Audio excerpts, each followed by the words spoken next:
Alright, what's going on, guys? This is Manaliki, and welcome to the 5th episode in our Stellaris tutorial series.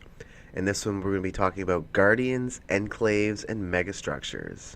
So first of all, Guardians. What are they? Well, they're basically super powerful space entities that you'll find occasionally as you explore. And they're just kind of put there to provide a little bit of spice in the mid-late game. You know, some interesting things to find. Now, they're going to spawn naturally, but they can also be provoked to spawn by talking to the Curator Enclave, which we'll talk about later. And you'll need the Leviathans DLC enabled in order to come across these entities.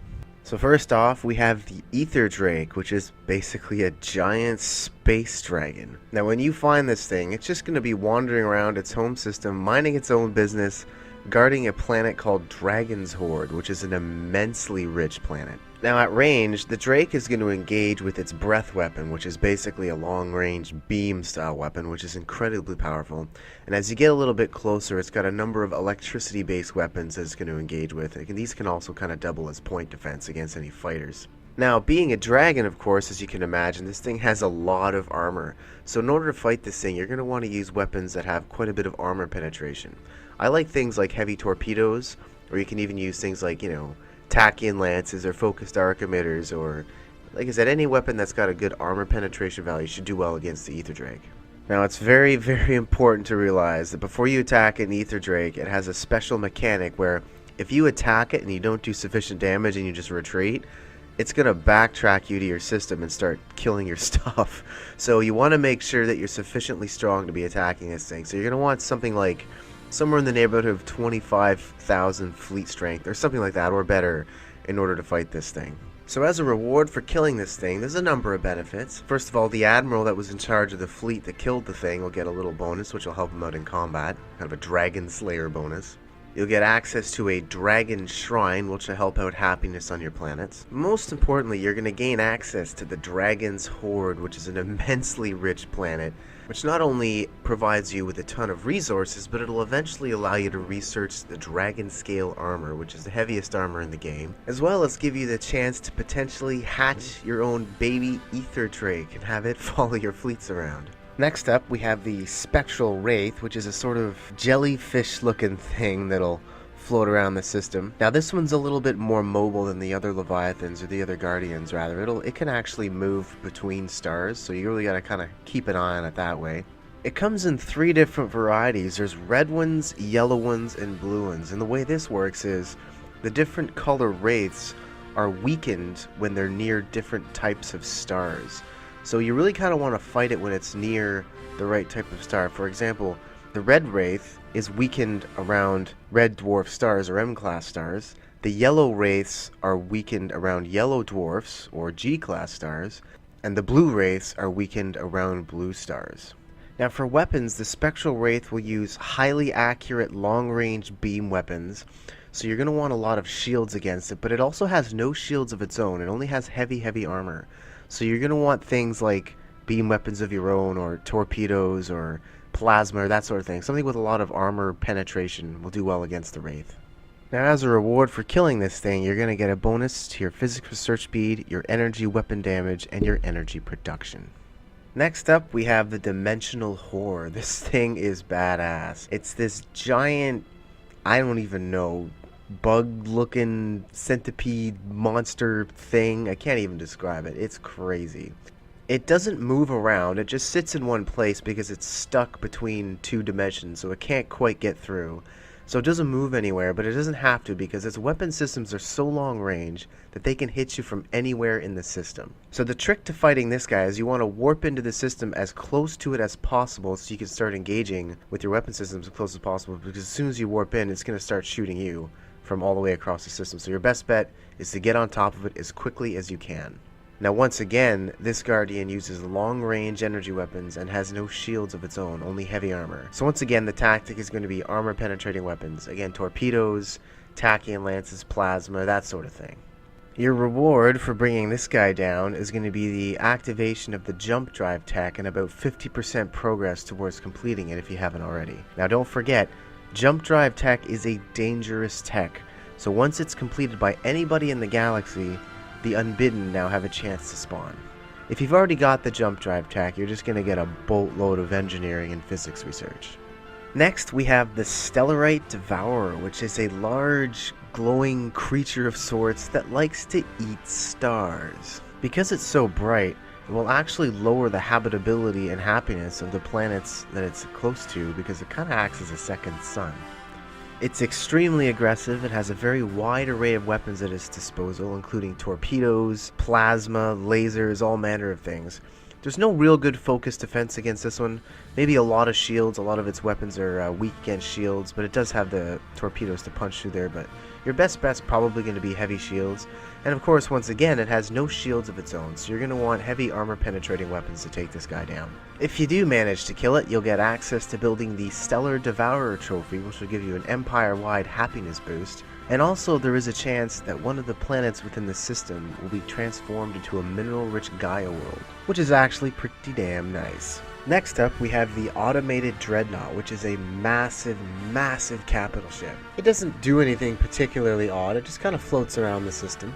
And it doesn't have any particular strengths or weaknesses. It's an extremely well-rounded ship, an extremely powerful one. So it has a lot of armor, but it also has quite a bit of shields. So you're going to want something that penetrates those shields for sure. So something like torpedoes would be good, despite the point defense.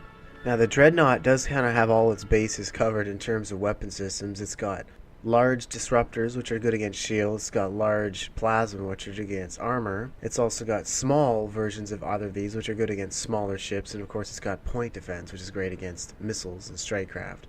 It's just an all-around very, very tough enemy to fight. It kind of has all its bases covered on defense. It's got the point defense, it's got the armor, it's got the shields. So your best bet's going to be something that skips as much defense as possible. If you can get your hands on arc emitters, they're going to be great for this fight. Even a swarm of torpedoes could be good despite the point defense. But basically, generally your strategy here is just going to be the overwhelming concentration of force, basically from all sources. Just DPS it down, which with a much larger fleet is pretty much going to be the style you want to go for here. Now once you take this thing down, you're going to get to pick between two different rewards. You could either scrap it for a crap ton of minerals, or you can actually start a special project where you're going to try and rebuild the thing and salvage it for your own use, which is, needless to say, pretty badass. It's a very large, very powerful ship to have in your fleet. Next up, we have the Infinity Machine, which is a really, really interesting and fun Guardian. So basically, it's going to be this great big sphere just kind of floating there in the system. And a few years after you end up discovering it, you're going to get a signal from it. What you can do is you can have high-level scientists research this signal, and you'll eventually establish a communication with the sphere. Now, like I said, I don't want to spoil it. It's kind of a shame. I mean, it is a tutorial video after all, but I hate to wreck it for you. It's one of the things you really want to experience for yourself, but long story short, you can have a dialogue with this thing, or you can attack it, whatever you prefer. I don't know, maybe I'll put some spoilers in the description box below or something, but suffice it to say, it's an interesting dialogue with some different outcomes that are all very well interesting. Now, if you do decide to attack this thing, definitely bring shield busting weapons. You want torpedoes and arc emitters once again. This thing has an obscene amount of shields. So you don't want to even bother trying to bust his shields down. I would say just go right for the heart. Go for the throat. Get past those shields. Torpedoes, arc emitters, anything else that's got really good shield penetration will do well here. It does have decent armor, but your main focus is going to be bypassing those shields. It does have a large fighter wing complement, so you're going to want point defense, so you're going to take quite a bit of damage here. Other than that, it's got a bunch of lasers, which is fine. Get shields of your own, you should be okay against them. Once you've destroyed it, you can either pick between just salvaging it for a bunch of minerals and some influence, or you can try and study it and get a little bit of tech out of it. Next up, we have the Enigmatic Fortress, which is another really, really weird but really interesting Guardian. So basically, this is a giant fortress floating in space, surrounded by other little mini fortresses, if you will, little stations. And basically, all these stations are really heavily armed. The fortress itself has weapons as well. They have special, really high-tier weapons. They're also equipped with some extra enigmatic weapons and systems which go above the normal research tier. And basically the way this one's going to work is you're going to bring down the defenses of the fortress, and once you do that, you can attack the fortress itself. And once you've got all that disabled, you can start an event chain to go investigate the fortress and and do kind of like a little puzzle almost. Now, I don't really want to give all that away. It's a neat little event. I don't really want to spoil it for you here in this video. There's other videos around YouTube that talk about like the specific mechanics of it. I'd rather not spoil that for you here, but it's a neat little encounter. But once you've disabled the fortress and completed the event chain, you're going to be presented with a nice little reward in the form of a crap ton of research, and you're going to be able to research a level 6 component, be it a reactor, a shield, an encoder which helps your evasion, a decoder which helps your tracking, or a disruption field or a fear defense stations which lowers both shields and fire rate. And lastly, we have the Hive asteroid, which is one of the weirder ones, and I believe the only one that isn't designated by that little skull icon that all the other Guardians are denoted by. Basically, as you're exploring and surveying systems, you're going to come across eventually a system that has a freakish amount of minerals in it, about 30 or so. And that's going to seem really great. And you're going to have a look at it. It's going to be this circular kind of asteroid belt with, you know, all kinds of minerals all around it. You'll be like, great, you know, let's start mining that stuff. Well, if you look real close, you can see these little purple crystals on some of the asteroids. And that's going to be your tip-off. Well, aside from the fact that there's 30 minerals in one system. But you're going to be able to tell that there's something a bit off. But you can go ahead and mine them anyway. And a number of years later, once you've mined that, you're going to get an event. And what's going to happen is there's going to be all kinds of swarms of little hiver creatures or ships or whatever. They're going to swarm out of the asteroids and start attacking your mines. Now these craft basically act like strike craft basically. So you're going to want things like, you know, when you bring your fleet in to destroy them, you're going to want things like, you know, point defense and small weapons and things. Destroyers are pretty good here. The trouble here is that the hives are close to one another. So chances are, depending on the range of your weaponry, when you engage one hive, depending on the angle you come in at, you're probably going to get engaged by the next one as well. Now, you can kind of get around this with long-range weapons. You can kind of pick them off, but it's like, well, long-range weapons is not what you want versus these things anyway. So it's kind of tricky. You can do it, but it is a little bit tricky. Just make sure you bring a strong fleet. That way you can engage 2 or 3 hives at the same time. Alright, so let's talk a little bit about enclaves. Basically, an enclave is like an independent sort of floating city-state, if you will. They've got their own space station, and they're totally independent from all their empires. And what they do is they offer a range of different services. So there's 3 different types of enclaves. You have trader enclaves, you have curator enclaves, and you have artisan enclaves. Now each one of these different types of enclaves will have a bunch of different sort of services available. Every time you use one of their services, you gain a little bit of a ping-in with them. And what that's going to do is, the more ping-in you have with them, it's going to unlock the higher sort of tiers of services. You can also gain influence with them by having them within your borders. And that will just increase their opinion of you over time. So first of all, we have trader enclaves. And basically what they do is they will trade energy for minerals or vice versa. So if you find yourself in a situation where you have all kinds of energy but you're really low on minerals, you can go throw energy at the trader enclave and they'll exchange them for minerals. Now it's going to happen at a really, really bad conversion rate. So you don't want to do it too much. I mean, if you need the minerals, you need the minerals, or vice versa. If you need the energy, you need the energy. But it's a really bad trade-off, but it's really good in sort of a pinch. Now once you have max standing with the trader enclave, you're going to get access to their strategic resource. And the trader enclaves kind of come in 3 different sort of corporations. One of them will give you a strategic resource which gives you habitability. Another one will give you a resource which gives you governing ethics attraction. And another one will give you a resource which gives you overall happiness, which is really, really great. Next up, we have the curator enclaves, which are basically like keepers of knowledge, I guess. They have all kinds of cool technology and insight into the universe and things. So when you interact with them, you're going to have a few different options depending on your standing with them. You also have the option to purchase scientific help.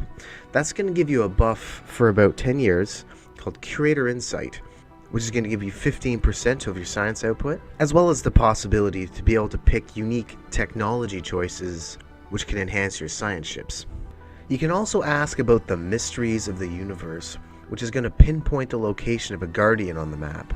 It'll also give you a little bit of background info about the Guardian, and you can even ask how to defeat it if you have a whole bunch of energy to spend. It's a little bit expensive, but it's worth it. So what's happened is you can ask about a particular Guardian, how to defeat it, and they'll tell you how, which is going to basically just give you a 25% damage boost towards that particular type of Guardian, which is really helpful.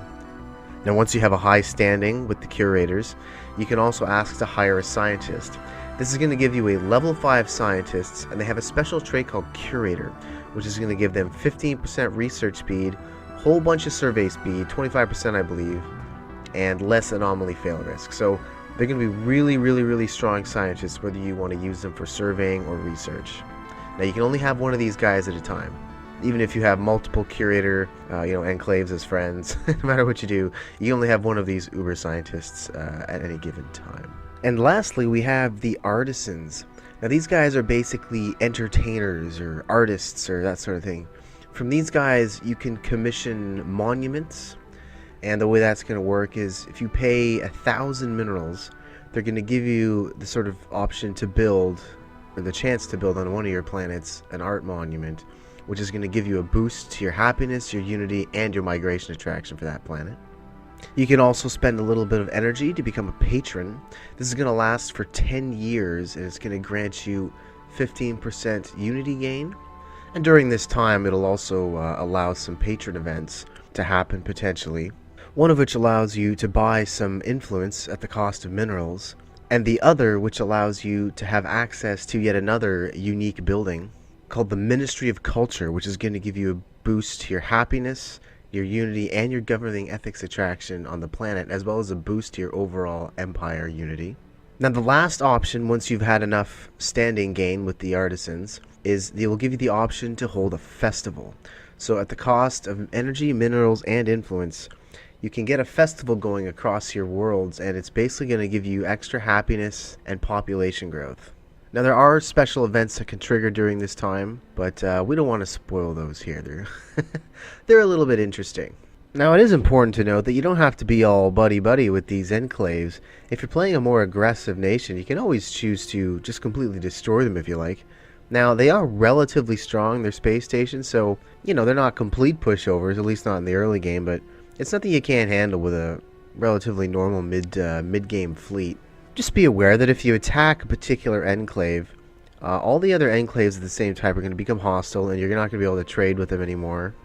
Now, destroying a curator enclave will yield about 1,000 of each research point, and if you decide to destroy an artist enclave or a trader enclave, you're going to end up with about 2,000 energy and 2,000 minerals.